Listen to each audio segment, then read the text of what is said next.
ABC 6 News 11 at 11 starts right now.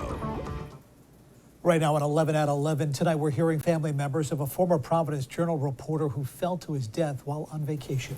Plus, a young baby hospitalized in Massachusetts after falling out of an apartment building window. And a judge ordering the big three pharmacy chains to pay hundreds of millions of dollars in fines related to the opioid crisis. We'll get to all those stories shortly, but first tonight on 11 at 11, Senator Whitehouse hosting a community event this evening in East Providence, just days after his vote to help pass the Inflation Reduction Act. Good evening, and thank you for joining us tonight. I'm John DeLuca. And I'm Tiffany Murphy. The focus of the night, a bill the senator is working on bringing to the Senate that could help Rhode Islanders and everyone across the country, tackling rising gas prices. Here's ABC 6 News reporter Dominique Turner. State and nation leaders speaking out about the price gouging of gas prices with stern warnings to oil companies pocketing those excess profits. Gas prices in Rhode Island falling for the 9th straight week, with AAA Northeast reporting an average of $4.19 per gallon across the state. On Wednesday, Governor Dan McKee speaking at a news conference warning local gas stations who may be gouging prices for an extra profit. It's not going to occur on my watch. Senator Sheldon Whitehouse also speaking on the gouging. Once I saw gas prices rocketing up in Rhode Island, and I understood that they were being driven by this international oil cartel that dictates what prices are. Whitehouse speaking on a bill he put together with hopes of taking back the excessive profit oil companies have made from gouging Rhode Island and American consumers at the pump. The Gas Price Gouging Prevention Act gives half of those profits made by oil companies back into the hands of Americans. It would give money back to people to put in their pockets. And in my view, it's better than actually lowering the price at the pump. Whitehouse emphasizing the importance of letting consumers choose how they spend their money, not limiting them to use it at the pump. Because if you give the money to people in their pockets, they can decide whether they want to save money at the pump, or whether they want to save money at the grocery store, or whether they want to buy a new set of tires. We asked Senator Whitehouse about that bill's progress, and right now it's been introduced, but still waiting to be passed. The senator says with the fossil fuel industry in control of Republicans, it's challenging getting the support. For now, in the newsroom, I'm Dominique Turner, ABC 6 News. New tonight on 11 at 11, the New Shoreham Town Council passing a resolution tonight to review the handling of liquor licenses in town. The resolution will analyze what other towns and cities do with their liquor licenses to see if it would be a good fit for them on the island. It also calls for the creation of a working group to find ways to improve the approval of liquor licenses on the island. Meantime, Ballards will appear for a show cause hearing with some town councilors accusing the beach resort of negligence in relation to last week's violence. Ballards will try to persuade the New Shoreham Town Council to not revoke its liquor and entertainment licenses. That hearing will take place Monday night at 5 o'clock. That's what ABC 6 News follow-up. 3 of the men arrested for the violence on Block Island on Victory Day holiday last week appearing before a judge today. All 3 pleading not guilty. Miguel Silva and Michael Carvalho are facing disorderly conduct charges over what happened on the ferry. Jacob Dorber was arrested for the fight at Ballards. As the arrest report was read in court today, we learned about weapons that were reportedly spotted on the ferry. He observed a white female who was detained receive a shank or knife from one of the other suspects involved and throw it overboard. The witness further stated that civilians on board were scared and that this violence endangered the safety of everyone on board and put children at risk. All 3 men were released. We've also learned they are no strangers to police. If you'd like to find out more about their criminal backgrounds, we have that for you on our website at abc6.com. Also new tonight at 11, the DEM handing down a hefty fine for a man fishing in an off-limit zone off Block Island.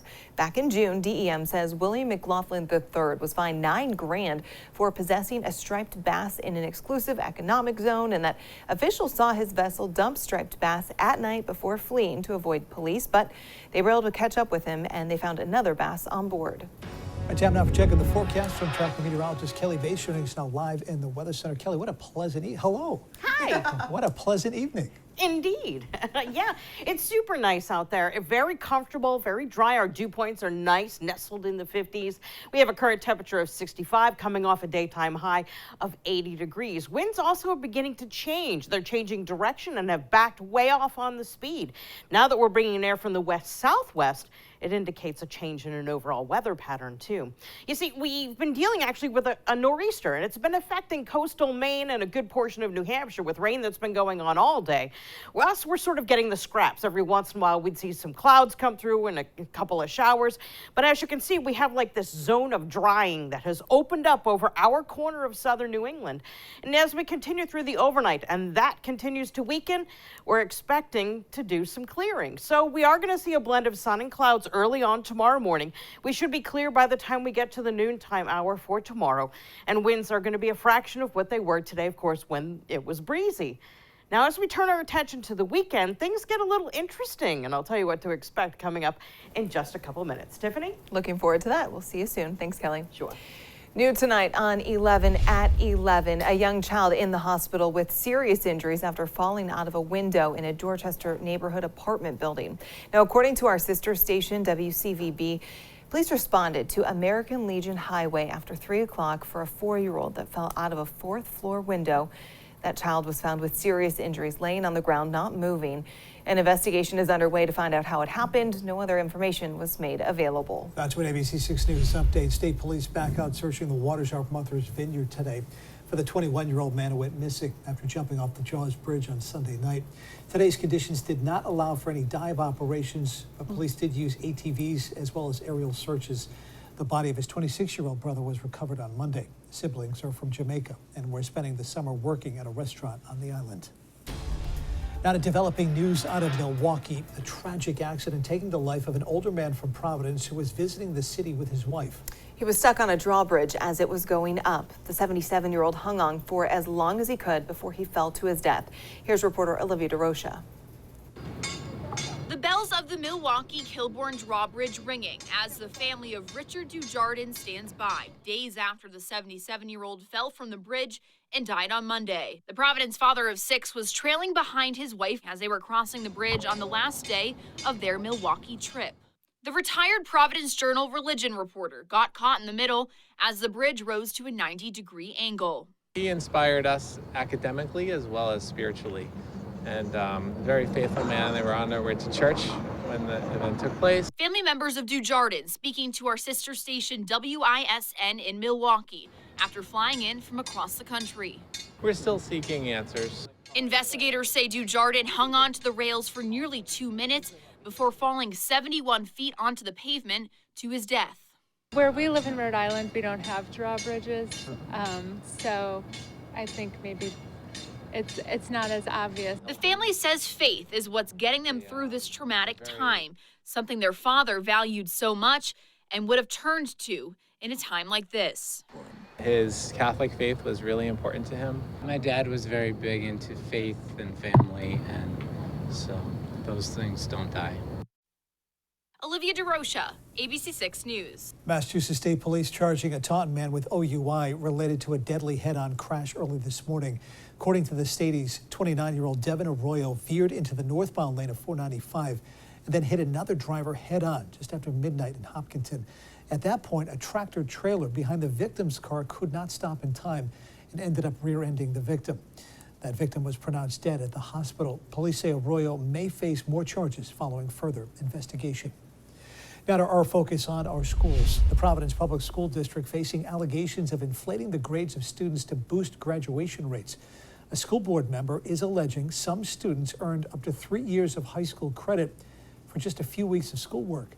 That school board member also repeating the allegations in a meeting last night. The school board member alerting the governor, the Senate Oversight Committee, and the Council on Elementary and Secondary Education. A full investigation is now underway. To national news at this hour, the family of a U.S. Navy officer imprisoned in Japan because of a fatal car crash is calling on the president to intervene. Lieutenant Ridge Alconis was sentenced to 3 years in a Japanese prison after he fell asleep behind the wheel back in 2021. He was driving down Mount Fuji with his family. A Navy investigation shows that he was suffering from acute mountain sickness. An 85-year-old woman and her 54-year-old son-in-law died in that crash. Alconis appealed, but his sentence was upheld. His family rallied outside of the White House today protesting his detention. Sources say the U.S. is talking to Japanese officials about bringing him back to the U.S. to serve out his sentence. A couple accused of offering to sell nuclear secrets now taking back their guilty pleas. after a federal judge objected to the length of their sentence. Jonathan Toby, a former nuclear engineer with the Navy, and his wife were arrested last year. They pled guilty and reached an agreement with prosecutors to serve a maximum of 17 years, the wife a maximum of 3. The judge now saying that's too lenient. If this had been Russia, if it had been China, they would have gladly taken this information and gained decades and saved billions of dollars on nuclear submarine technology. This couple spent years pulling together these documents. It was a long-term plan.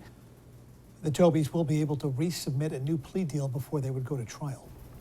An Ohio judge ordering Walmart, CVS, and Walgreens to pay more than $650 million in damages related to the opioid crisis. 2 Ohio counties sued the companies for their role in fostering a black market for prescription narcotics. The judge agreed that the pharmacies abused their special position of trust and responsibility in their communities. Ohio leaders say those funds will go to programs addressing the devastating impact of opioid addiction.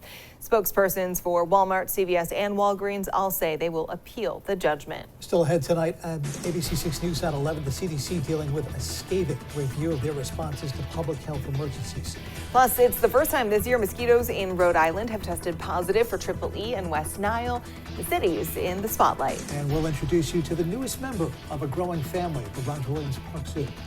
You're watching ABC 6, Southern New England's trusted news source.